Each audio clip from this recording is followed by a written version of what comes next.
నమస్తే అండి. మిమ్మల్ని మీరు ప్రశ్నించుకోండి. హ్యాపీగా ఉంటున్నారా? అన్హ్యాపీగా ఉంటున్నారా? హ్యాపీగా ఉంచుకోవలసిన జీవితంకు బీపీలను బాధలను పరిచయం చేస్తున్నారా? లేదా పరిచయం చేసేశారా? లేదా పరిచయం చేసి అవి కంట్రోల్గా ఉండటానికి మందులు వాడుతున్నారా? ఇప్పుడు ఏం చేస్తున్నారు? ఇలాంటి దరిద్రాలు అవసరమా? దరిద్రం అంటేనే హ్యాపీగా ఉంచుకోవలసిన జీవితాన్ని ఒత్తిడికి బాధలకు లోను చేసి అనారోగ్యాన్ని పరిచయం చేసి మందులు వాడడం.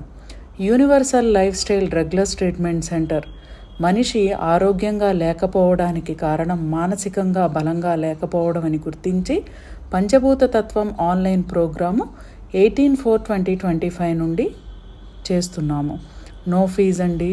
వాట్సాప్ గ్రూప్ లింక్ డిస్క్రిప్షన్లో ఉంది, చూడండి. ఏకకాలంలో health, wealth, spiritual programme. Thank you అండి. Thank you so much.